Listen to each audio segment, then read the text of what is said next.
Welcome to the Frontier BuildCast. This is not the show where we pretend that construction has one right answer.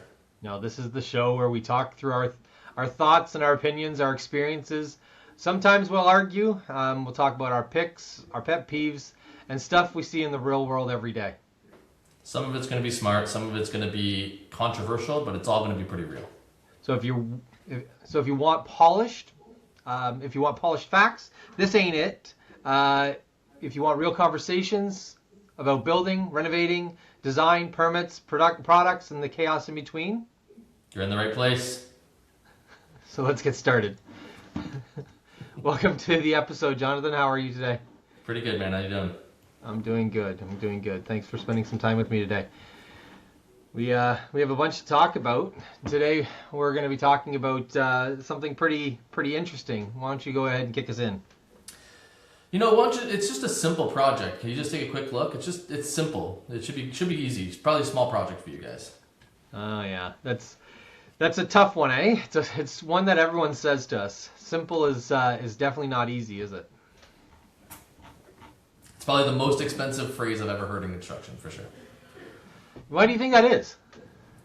It's never simple. Simple is something people like. It's just we're removing this one wall, or we're just going to be putting in a new bathtub, or something like that. But the fact is that the walls lie to you 100% of the time.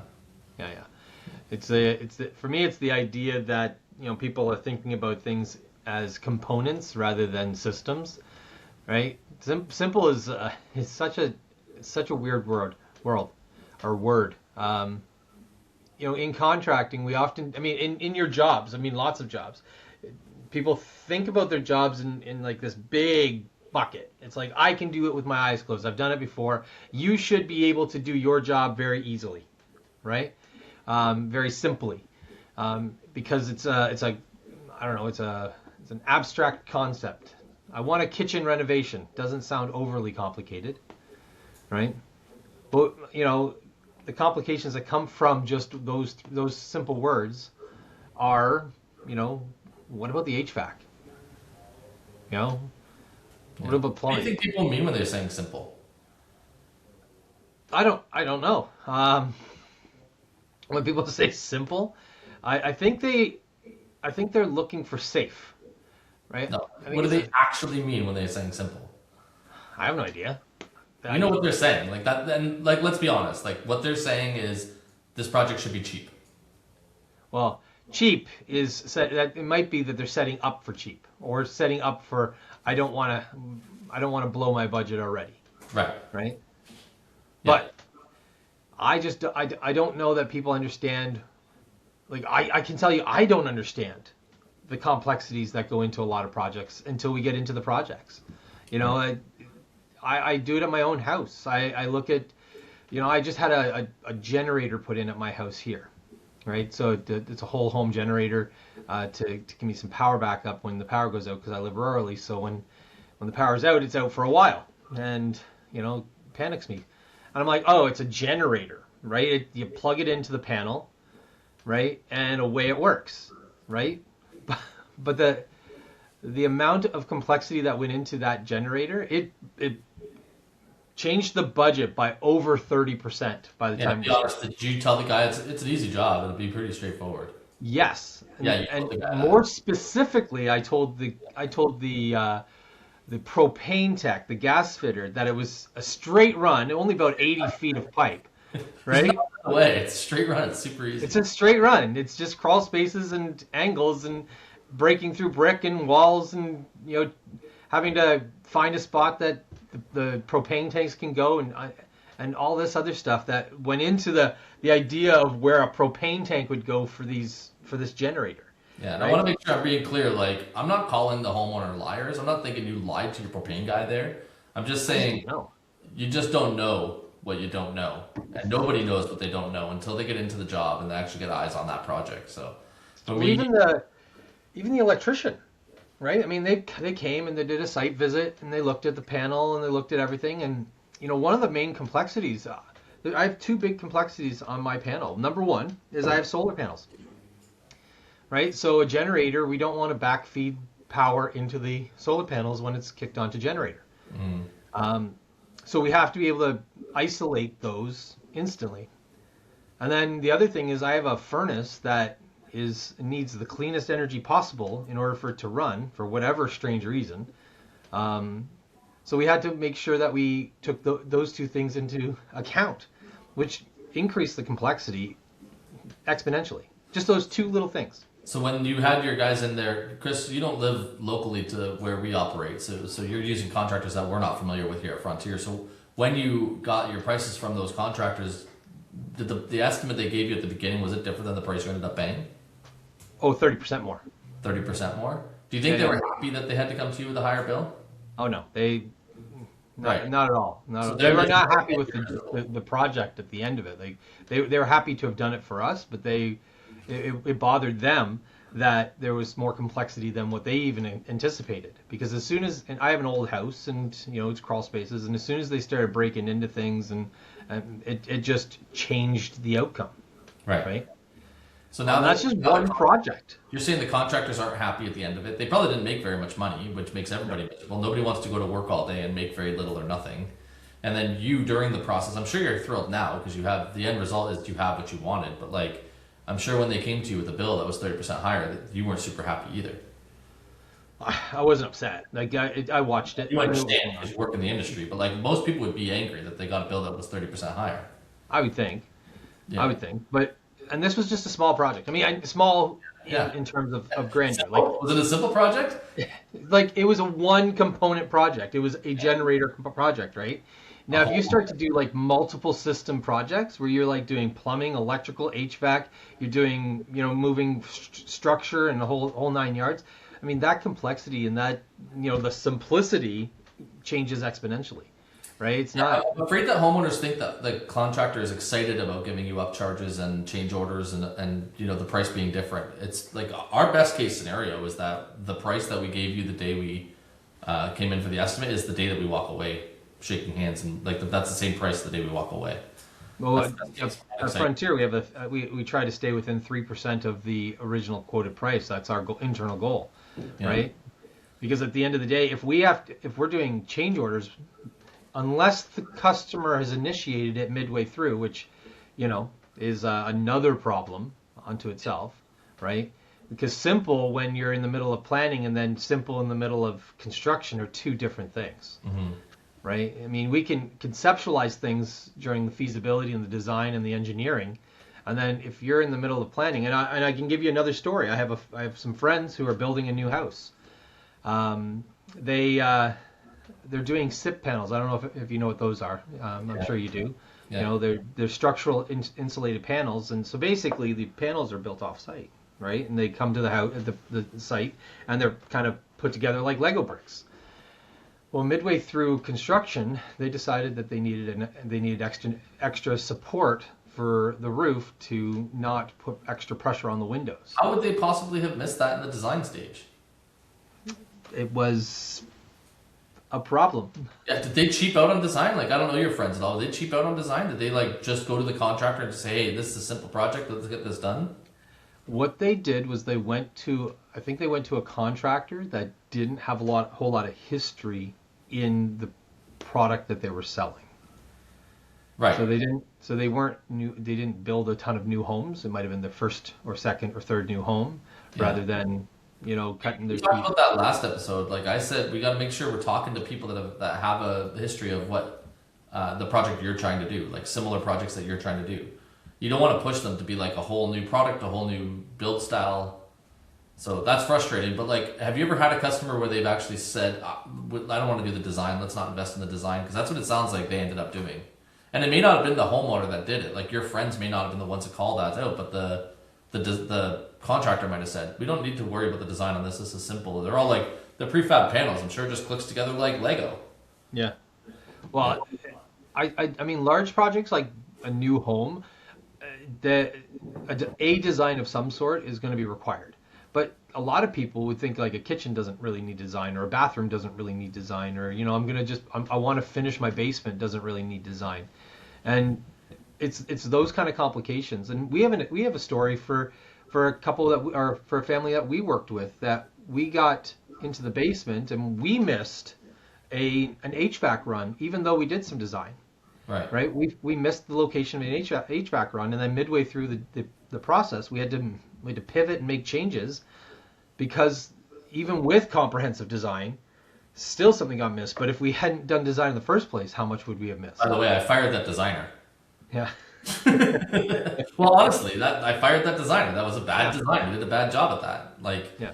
we rely on those designers to do a good job, and like we let the customer down in that case. Now we ate that whole bill. We didn't charge them more for that cost. But like, yeah, I fired that designer. That's a no-go zone. We're talking about big headaches, and that project in particular is, well, that's a really personal project. There's some personal details, and the reason why that is an important one to get done.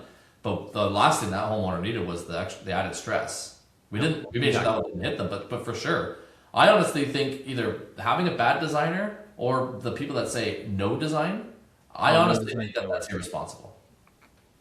No design is worse than bad design, but bad design is way worse.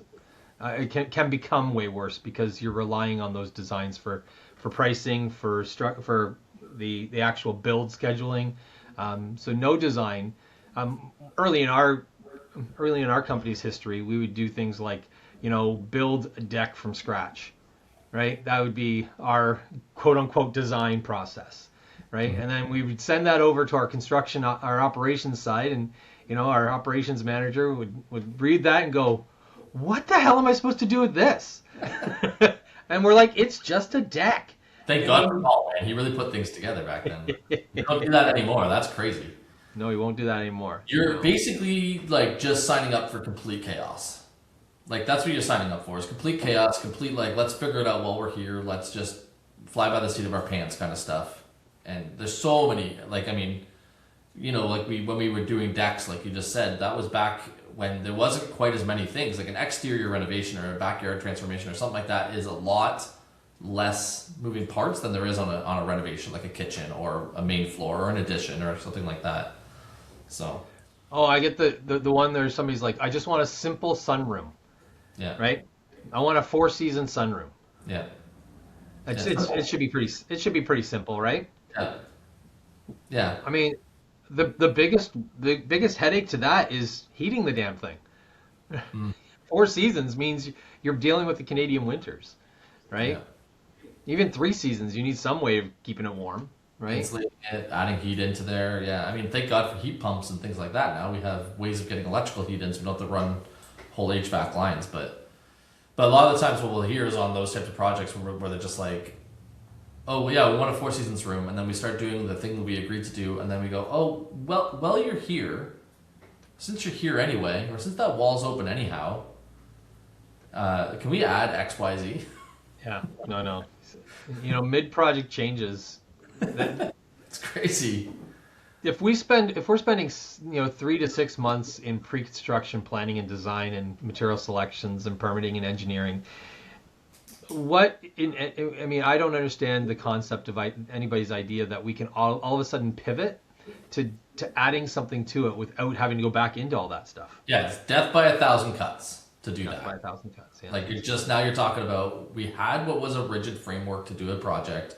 We had an idea of like all of our trades. We do trades days. Like we have conversations with all the different people involved with the project well ahead of time. And then when you do a pivot, now you're not dealing with a project anymore. You're dealing with a moving target. And now you're firing towards a moving target. And I think there's 2 things that can happen there. Is like the homeowner gets cut by death by 1,000 cuts, and just constant upcharges and change orders and frustration, and and the contractor hates it too because they got to charge for things, and you're trying to figure out pricing on the fly, and there's really no way to do that in a fair way. And I think that's where contractors really screw up too, is agreeing to things mid-project or agreeing to these changes like as they're on the fly. If you did a good job during the pre-con and during the design phases and stuff like that, then you really wouldn't have these types of issues come up. So what usually shows up first? Structural, plumbing, layout problems. What's the usual first problem? Usually the first problem is existing conditions are worse than we thought. We're gonna we're gonna put an addition on the back of this house. It's gonna be a big living room addition with a fireplace. You got to take down the one exterior wall, and you take it down, and the framing is completely rotten, or there's been water penetration because the last guy did a bad job of sealing things up properly, or there's been a leak there, or something that nobody could see, or that people have been avoiding for years and nobody knew about it until after the fact. And we open something up and there's an existing structural issue. The existing conditions just aren't sufficient. Right. And honestly, a lot of planning can really deal with that. Like that is one of those things that you kind of find out on the fly. Well, I disagree. I mean, I think in planning, a good company will tell you, hey, listen, you can't spend the entire budget on the renovation. You need to keep money back. So if your budget is $300,000, you need to have a contingency amount set back. And any good contractor should be telling you that. Shouldn't be saying, well, let's design it to $300,000 and because everything's going to go swimmingly. Yeah, you're right. A good contractor would say, keep money back. So the price that we're giving you, make sure that's not all the money you have available. Because if they're saying nothing's going to go wrong, they're definitely freaking lying to you. Because they're definitely lying. Things will go wrong. And you even said it earlier. You said we usually try to say, like, we want to keep the price to within 3% plus or minus of the original scope. Why do we do that and say 0%? Well, because things will happen. Things will go wrong. They will. You know, it's the old saying too, like we work with a bunch of concrete guys and there's two types of concrete in the world. There's concrete that's cracked and there's concrete that will crack.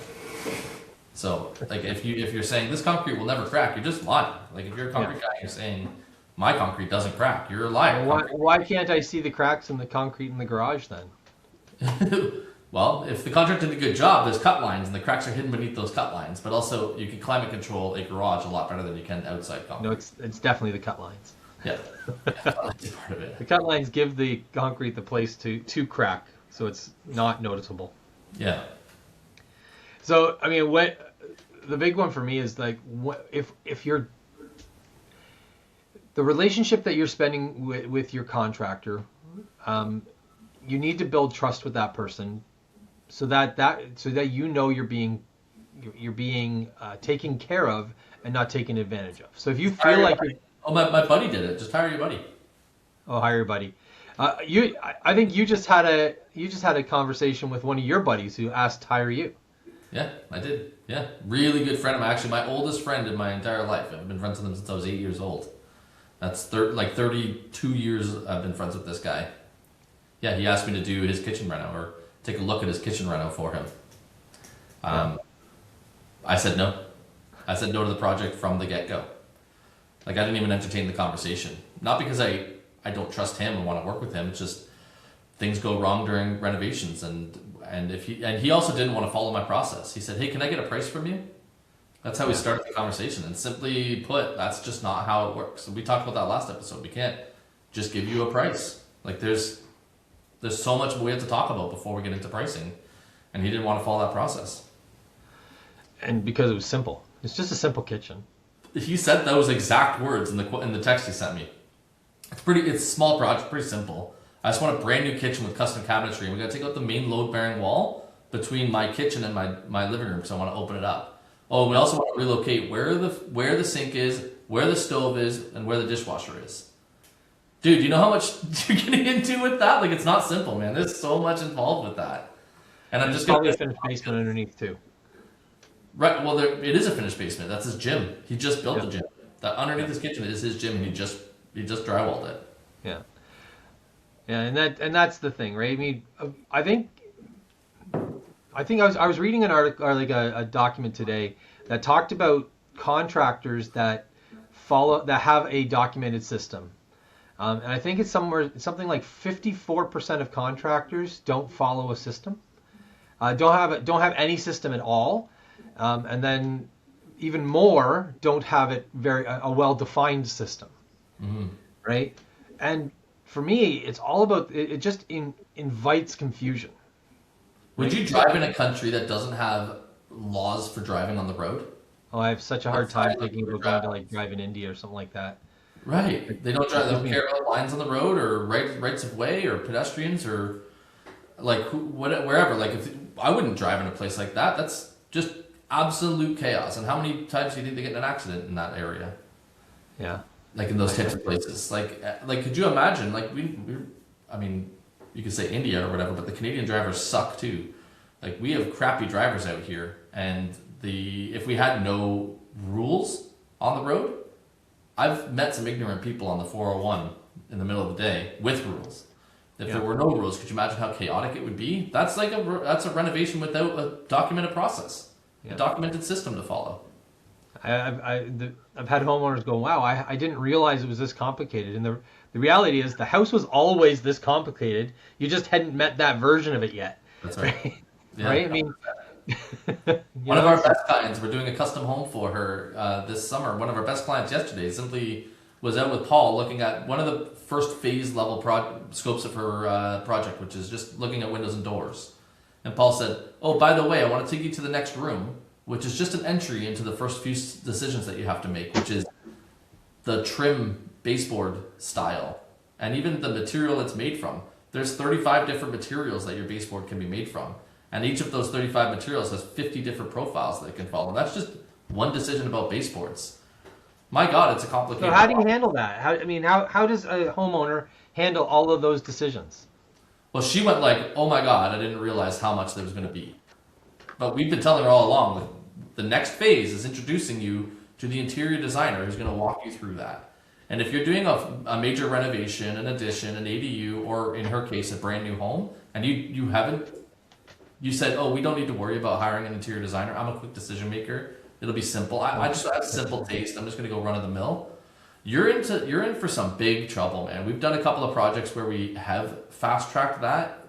We haven't done it in a long time, but we've done some projects where we fast tracked that to ours and the homeowner's detriment. 100% of the time. It's been awful. I can remember one. I sat at the table and they said, "Oh, once I've made a decision, that's my decision."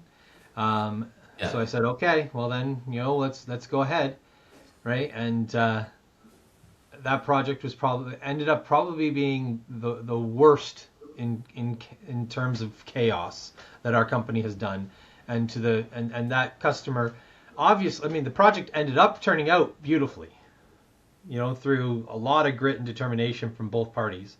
But the process, it was anything but simple. It was anything but simple. And what would you do if you took on that client today, or if you spoke to that client today? Oh, I would have said no. I would say either you're doing it this way or you're not doing it. We're not doing it. It would have been that simple. That's a simple project to me. That's a simple decision anymore. Yeah. We have. I know that through back-breaking effort, we have found a lot of the reasons why you shouldn't do things a certain way. We've made all of those mistakes, and the typical homeowner, I think it's the thing about it is the typical homeowner only does a renovation once, maybe twice, maybe 3 times in their life, right? A major one anyway, right? So how do they know? HGTV and all these shows, make it seem very simple. Right? It's a half an hour program. It's a 40-minute program. And, they can transform a whole kitchen in that hour. Or Trading Spaces was a weekend and, they had a whole brand new room. And, God love entertainment television, but it's not a process-focused endeavor. And work inside of it all. What's that? They're not showing you all the dirty work inside of it. No, those shows run for 40 minutes, but they're recorded over the course of months, right? I would love to also revisit those projects 2 years after it was done to see what it looks like then. I've actually watched, I was on TikTok because I waste some time on TikTok sometimes, and one of the guys bought an old Trading Spaces house, and you know how they did like, oh, I've been to the beach once or twice, and then they make your whole room beach themed. That's what Trading Spaces did. They're like, oh, we've latched onto this one thing that you said you like. I'm going to make your entire existence about that one thing now, which is hilarious. They made this bedroom a beach-themed bedroom by making the floor sand. And I'm not talking like epoxy down sand, like literally plywood and then sand, like 1.5 inches of sand. First of all, structurally, that's heavy. Second of all, moisture trapping. Sounds like a great litter box for cats and rats and mice. And like, that was just an absolute nightmare of a decision. But the guy that bought the place afterwards now has a sand floor in his room. And he's got to clean that out and like think of the moisture. How do you vacuum that room? Yeah, you don't. What falls on the floor stays on the floor. Yeah, that's it. You spill some coffee and that's there forever now. What you were referring to earlier is that we've done a lot of things wrong. One of my favorite podcasters that I watch, one of the OG podcasters, he was a radio guy before, Dave Ramsey. He always says the same thing. He says, oh, you know why I can give this advice is because I have a PhD in this. I have a PhD in DUMB. And that's exactly the truth for us, man. We have been through the ringer. We've done it. This is 20 years we're in this industry. We've done it. We've made the mistakes. We've screwed it up. And you, as the consumer, with somebody with this much experience, you really get to benefit from all the mistakes that I have put on my company and my shoulders for the last 20 freaking years. It's only one fence post. I don't need locates. That's the fence post that you drill through a telecommunications line. They call them spicy holes. Yeah. you hit those spicy roots, that electric. The spicy roots. They're very colorful. And it's $10,000 worth of repairs for one post hole, right? Yeah. Well, it's like why do contractors cut concrete posts out, or cut the posts out and leave the concrete in the ground? Well, because we don't know what that concrete wrapped around. Right? You know, and that happens, by the way, in the reno world too, and inside of renovations. And a lot of the times, it's not for those types of reasons. Because you're right that sometimes they poured concrete and it encased a gas line, and you go to rip that concrete out, and you don't know, but the gas lines get ripped out with it. But the other times which is probably the more common case, and probably what homeowners automatically think, is that the contractor was lazy, was finding the cheap way out, and was like, I don't care what the next guy has to deal with. I need to get out of here. That's oftentimes what you find. And then it's left to the homeowner. If, like, God forbid, you're the one that has to do the renovation for the next time, usually it's the next homeowner, because those problems just follow the home around. And how long do people stay in their houses for? You know, the average right now is somewhere in the neighborhood of 9 to 10 years. 9 to 10 years, and a reno should last well over that. Should be like, you know, you shouldn't want a new kitchen for 25 years. So if you do a kitchen now, and then 25 years later you're redoing that kitchen, it's probably a different owner.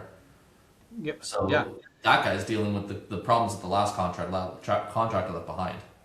Well, I think about that even now. Like I'm in my mid 40s, and I'm thinking about whatever renos I do now is do I make the decision that's right, or do I make the decision that's just going to last my tenure, right? Like I'm thinking about this idea. I'm losing some shingles from some windstorms that we've had, and I have to think about, do I put a new roof on?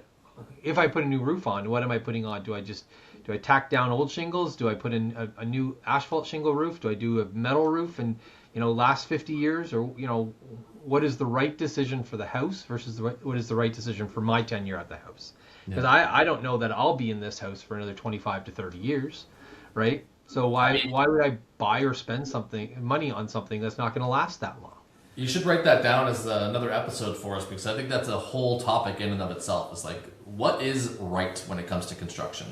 Yeah. What is the right thing to do, and why should I do the right thing? Because there's a whole bunch of reasons why you should. And we could touch on it, but like ROI, health reasons, enjoyment. What happens if you at one point, so I do this, like, for me, I buy for life. So what I'm doing is I want to buy the best thing I can afford at the time for that, whatever I'm buying, so that I only have to buy it once. But, so, because I heard one time, it's very expensive being broke. And somebody told me, and the story that was told to me then was the idea of a furnace. So when I bought my first house back in 04 or whatever it was, my furnace was busted up, and we needed to put a new furnace in right away. And the only one I could afford, by the way, was like $2,000 or $3,000 at the time, and it was a mid-efficiency furnace. So if you know anything about furnaces, they come in efficiency ratings, and mid-efficiency furnaces are about 80 to 85% efficient, meaning for every dollar of fuel you put into the furnace, 20 cents of that's going through the chimney, right? So if I put that furnace in, and then, you know, over the course of its 10 years, I put in an additional $7,000 worth of fuel in that furnace. But if I had bought the more expensive one, which was probably only $2,000 more at the time, it would have been 97% efficient, which means only 3 cents of every dollar were going out the chimney, right? I would have saved money over 10 years because I bought something that was better the time I bought it, right? Yeah. So the idea, and it lasts longer. The better quality something lasts longer. So, you know, the idea, especially for me, especially around systems, like windows, roofs, furnaces, electrical stuff, right? Things that are going to outlast a lot of, it's going to be in the house forever.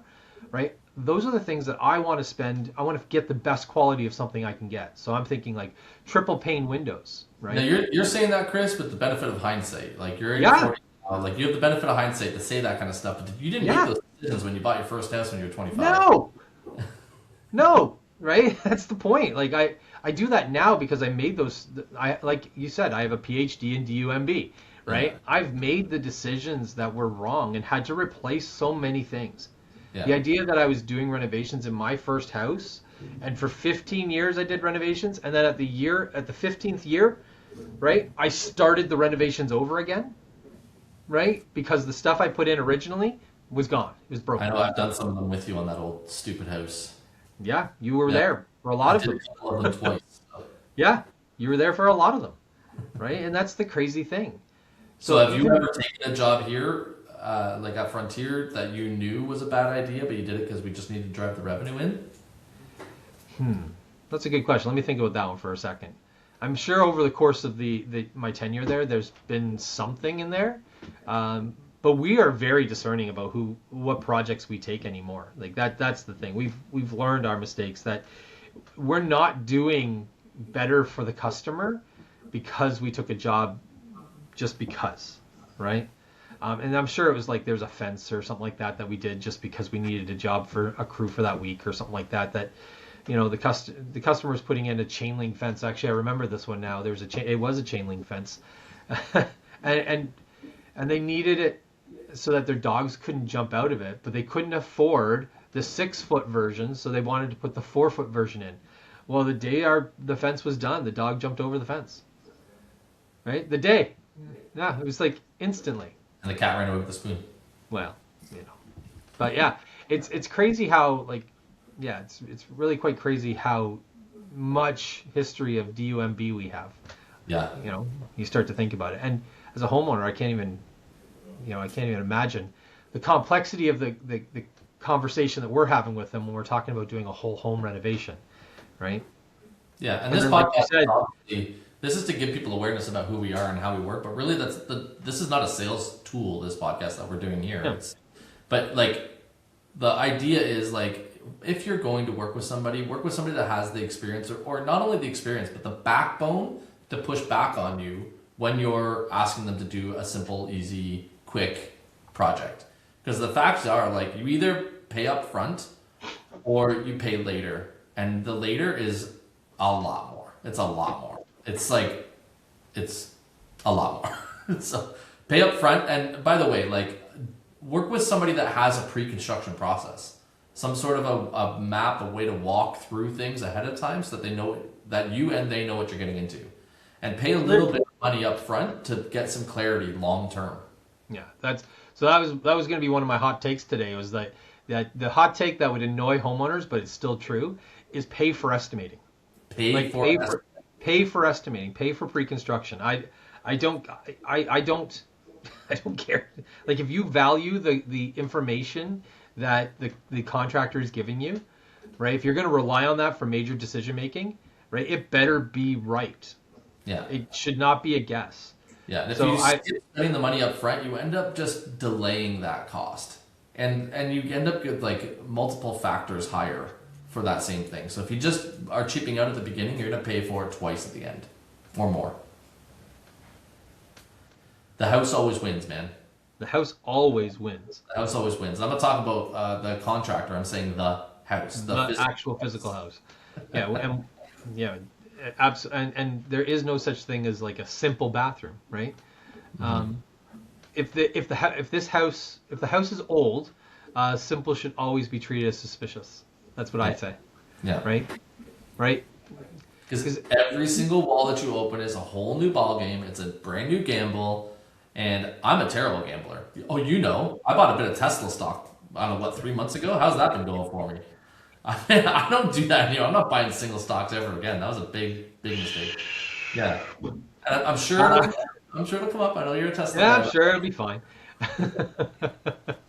But like, I'm not gambling anymore. I need certainty, and especially I'm a homeowner. I own homes and investment properties, and when I'm doing these things, I need more certainty.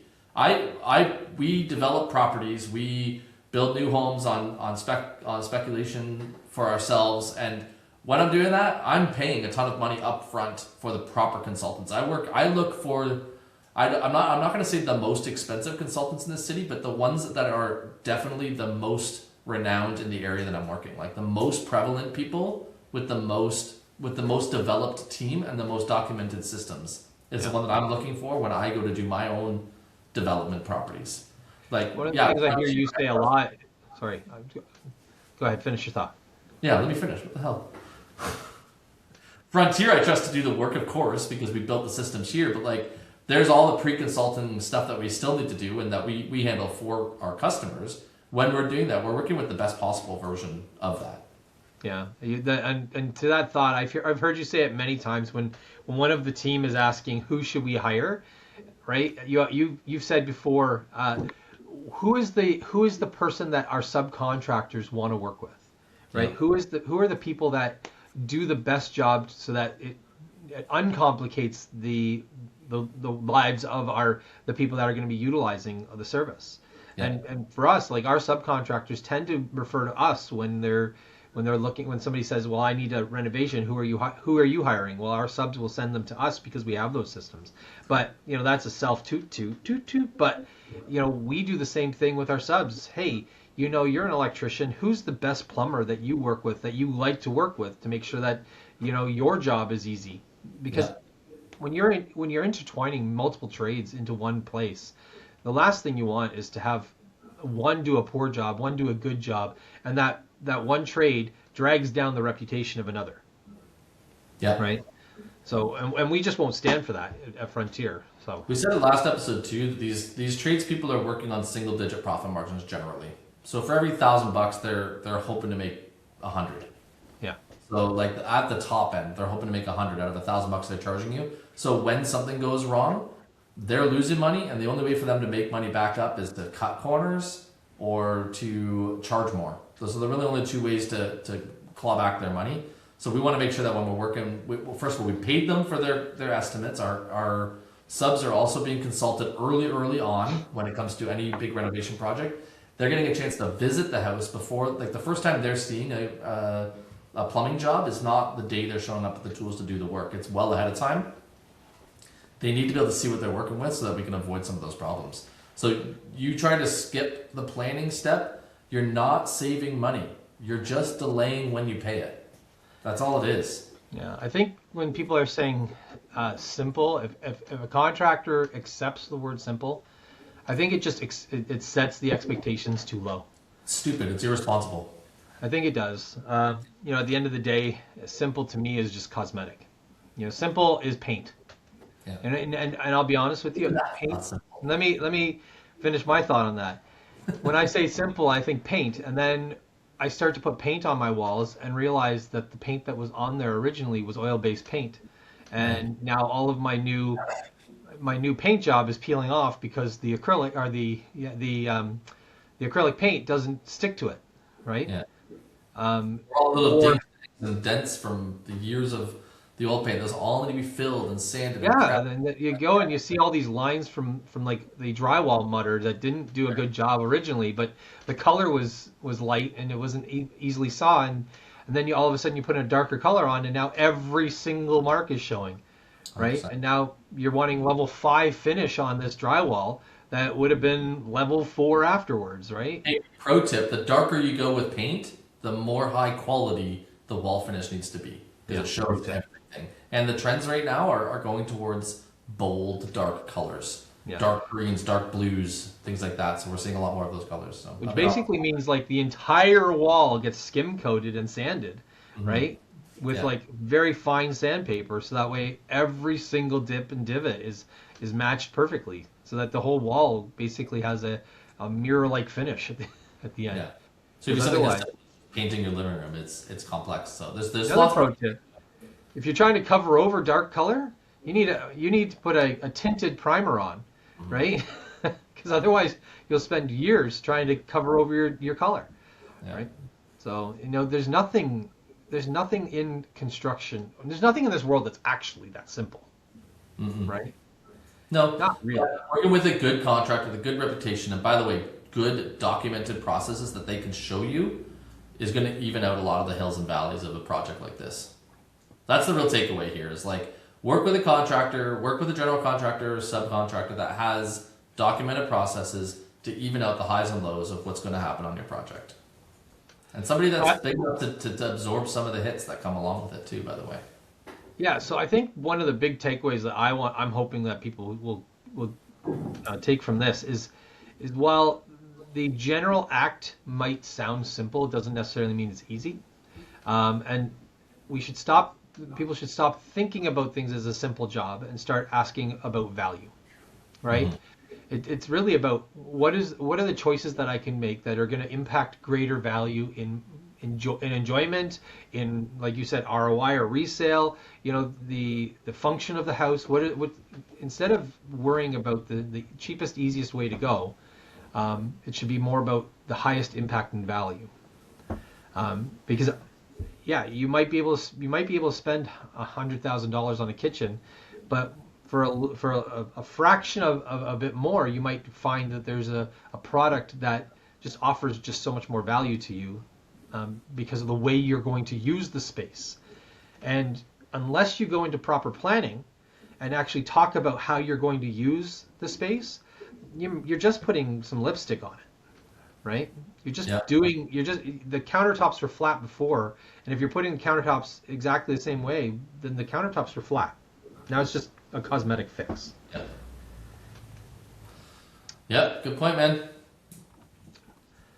The point is not to kill the excitement, though, right? Yeah, no, that's the trick, is that this all sounds very daunting. Yeah.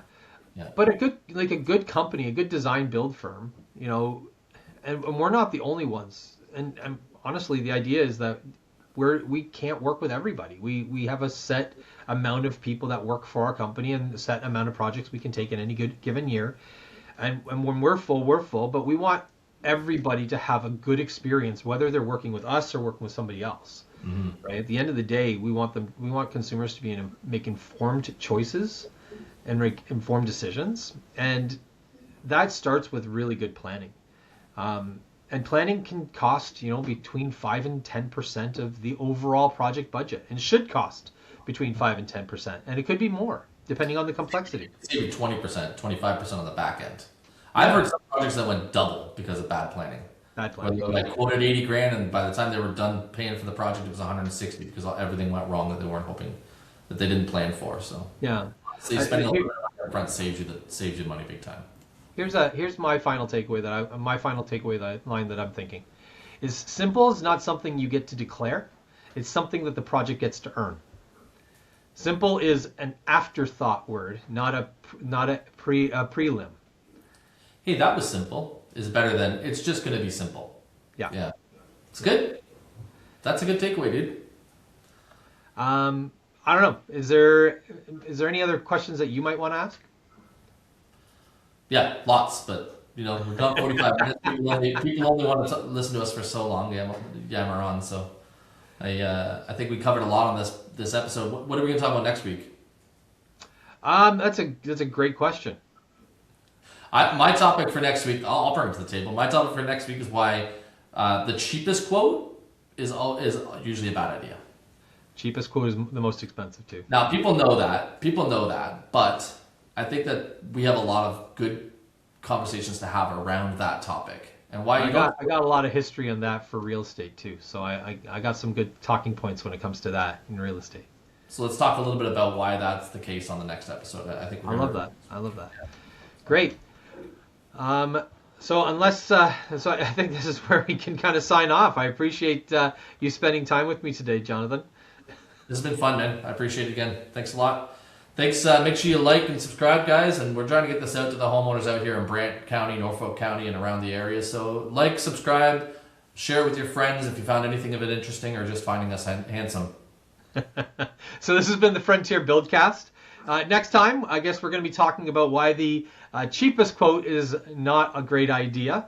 And it might be the other most expensive phrase that you might hear. So hope to see you next time. I really appreciate y'all spending some time with us today. Toodaloo. Bye for now.